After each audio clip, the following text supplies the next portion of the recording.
Pada masa para nabi Perjanjian Lama melayani, orang-orang kaya beranggapan bahwa kekayaan mereka itu merupakan bukti akan adanya perkenanan Tuhan dalam hidup mereka. Namun ketika diteliti lebih jauh, orang-orang kaya tersebut ternyata telah menambah kekayaan mereka dengan cara menindas orang miskin. Sementara orang-orang miskin di sekitar mereka sengsara dan menderita kelaparan, orang-orang kaya ini dengan angkuhnya mempertontonkan kemewahan dengan membangun rumah-rumah megah, lalu mengisinya dengan berbagai perabotan mewah sambil menikmati makanan yang lezat, bermabuk-mabukan dan menyaksikan berbagai pertunjukan untuk menghibur diri. Dari tempat yang maha tinggi, Allah melihat dan membenci kecongkakan mereka dan berjanji untuk menghukumnya.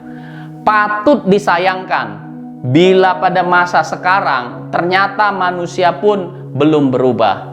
Mereka sama seperti kebanyakan orang pada zaman Nabi Amos, menganggap bahwa kekayaan dan kesejahteraan ekonomi adalah pertanda adanya perkenanan Allah dalam hidup mereka. Sebenarnya orang-orang kaya tersebut bukan hidup dalam kekurangan. Seandainya pun mereka tidak menindas orang miskin, kehidupan mereka telah lebih daripada cukup, tetapi mereka tidak pernah merasa puas. Itulah yang disebut sebagai keserakahan. Anehnya, sementara mereka melakukan semua kejahatan itu, mereka masih tetap merasa aman dan tidak mengurangi aktivitas ibadah atau ritual agama mereka. Secara lahiriah, tampaknya mereka sangat saleh dan beribadah kepada Tuhan. Namun sebenarnya ibadah mereka merupakan suatu kebusukan yang menjijikkan di mata Allah. Celakanya, para nabi palsu bukannya menegur supaya orang-orang kaya yang jahat itu berbalik kepada Tuhan. Para nabi palsu itu malah ikut menikmati hasil kejahatan itu dengan mendiamkannya. Sebagai ganti menegur mereka agar bertobat dari dosa-dosanya, para nabi palsu itu menyampaikan pesan yang disesuaikan dengan keinginan para pelaku kejahatan itu. Mereka tidak peduli terhadap keselamatan maupun kesejahteraan mereka. Para nabi palsu itu hanya peduli pada sesuap nasi dan kesejahteraan perut mereka sendiri.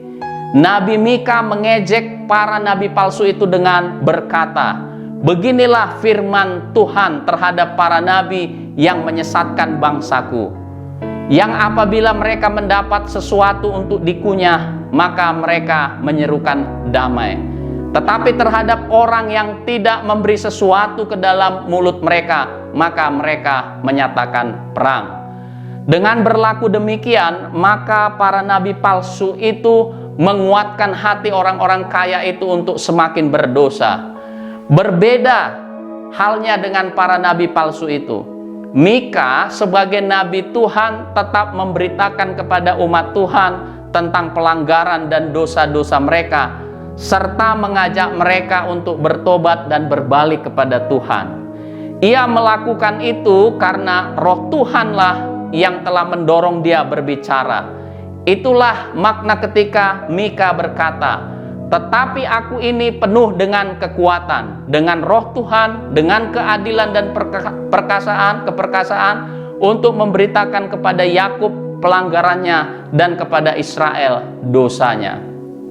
Sama seperti Mika, sekarang pun kita patut terus menyerukan pertobatan kepada umat Tuhan, supaya umat Tuhan betul-betul bersedia meninggalkan keserakahan mereka, meninggalkan sikap yang tidak pernah merasa puas terhadap kekayaan, dan supaya umat Tuhan jangan membangun rasa aman yang palsu di atas kekayaan yang fana. Pada masa Mika, umat Tuhan tetap mengeraskan hati mereka, maka penghukuman tidak dapat dielakkan. Semua kekayaan yang mereka timbun sebagai hasil kejahatan akhirnya dirampas oleh serbuan musuh. Kekayaan mereka tiba-tiba lenyap seperti uap yang tampak sebentar saja, namun kemudian segera hilang. Demikianlah keadaan orang-orang yang menaruh harapan mereka pada kekayaan. Mereka akan lenyap bersama kekayaan mereka. Tuhan memberkati.